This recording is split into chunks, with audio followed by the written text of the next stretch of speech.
Herkese merhaba. 11 Mart. Cemreler her yere düştü. Hava ısınmaya başladı ama hala güneşin olmadığı yerler serin tabi. Konumuz bel fıtığı ve motosiklet.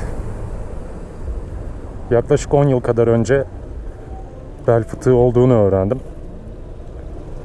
Motoru ise 3 yıldır kullanıyorum. Bel fıtığı ve zıplamalar, hoplamalar, motorlar tabii ki araştırdım, soruşturdum, düşündüm hangisi rahatsız etmez, hangisini rahatça kullanabilirim diye Maxi Scooter'da karar kıldım. Ama dikkat edilmesi gereken şeyler var tabii ki. Mesela racing kullanamazdım eğildiğim için.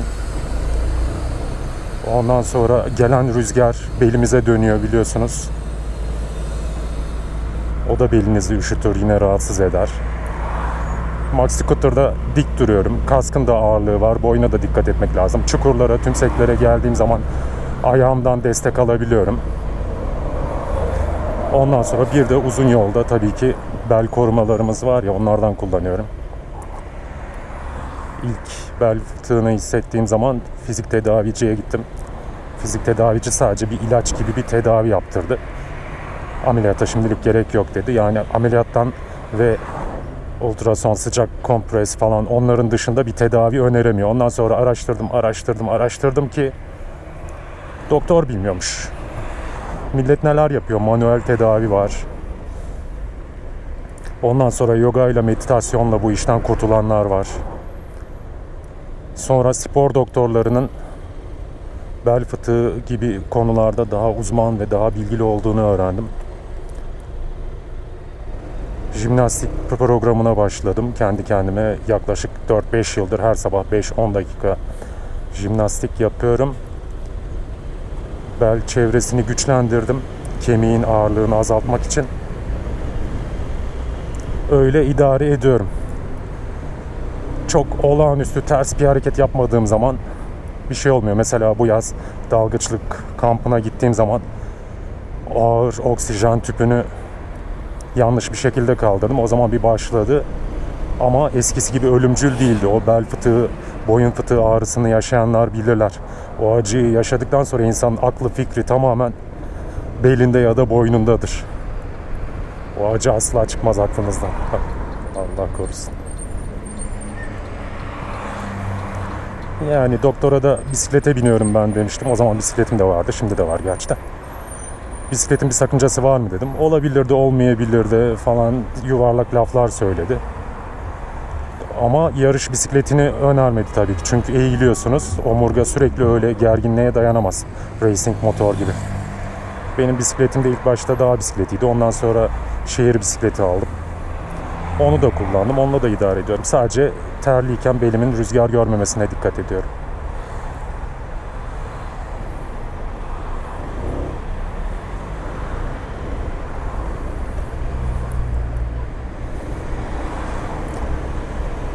Yollarımız her yerde düz olmadığı için özellikle trafiği rahatsız etmeyelim diye kenarlardan gittiğimiz zaman kenarlarda çukurlar, tümsekler, hendekler daha çok.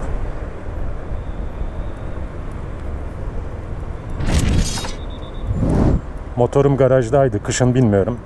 Hem sağlığım için hem de o kadar ulaşım için motora sürekli ihtiyacım olmadığından sadece keyif için binerim. Tatlı su motorcusu bir nevi yani. Onun için dün değil ondan önceki gün çıkarttım kapalı garajdan.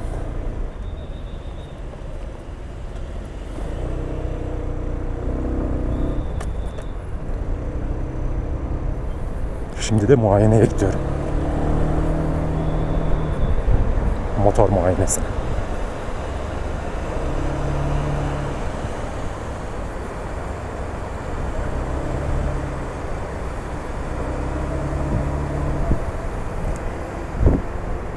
Motosikletle yapmayı düşündüğüm çok şey vardı. Aklıma bir sürü şey geliyor. Hepsini birden yapmaya kalkınca hiçbirini profesyonel bir şekilde yapamıyorsunuz. Ama en azından başladım bir yerlerden. Benim amacım motosikleti almakta antik kentleri, tarihi yerleri gezmekti Ankara civarında. Geçen yıla kadar, ondan önceki yıl acemilik sayılır, onu saymıyorum. Geçen yıl Ankara civarında 300 kilometreye kadar gezmedik yer bırakmadım. Afyon ve Frig Vadisi'ne gittim en son. 2 günde 700 kilometre yaptım. Bu şey için de önemli. Bel fıtığıyla yani 700 kilometre yol yapılabiliyor.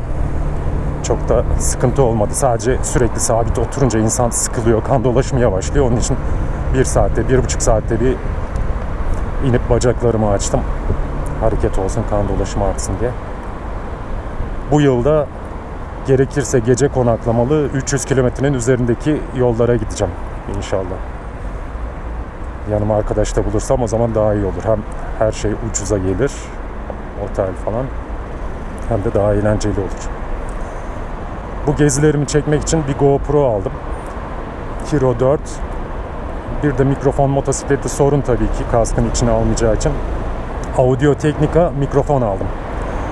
Audio Technica mikrofonu kaskla birlikte şimdi ilk kez kullanıyorum. Daha önce açık işlerde kullandım da kask içine ilk kez taktım. Şimdi onu da trafik gürültüsünde test ediyoruz. Biraz sonra sürat yapabildiğim zaman da sürat yapıp rüzgarı test ederiz. Kaskımın camı azıcık açık. İçeri rüzgar geliyorsa oradan geliyordur. Mikrofonun yönü de önemli. Rüzgar başlığını çıkarttım düşüyor diye gerçi. Ama Audio Technica iyi. Sadece pilli olduğu için o pilli adaptör kısmını koyacak yer bulmanız lazım. Ben kaskın arkasına bağladım. Tie wrap'la. Cebinize de koyabilirsiniz ama cebinize koyduğunuz zaman, kaskı çıkarttığınız zaman o kısmı cebinizde kalacak.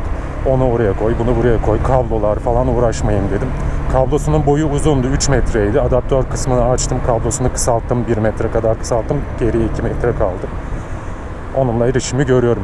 Ayrıca GoPro'ya adaptörle takılıyor. Normalde üçlü mini jack. GoPro'nun USB kısmına adaptör kullanıyorum. Canon 6D fotoğraf makinem var bir de. Ona direkt bağlanıyor. Mikrofon güzel. Bu yıl bir GoPro daha alacağım yakında. Onu da gidona koyacağım. Yaz gezmelerine başlamadan önce.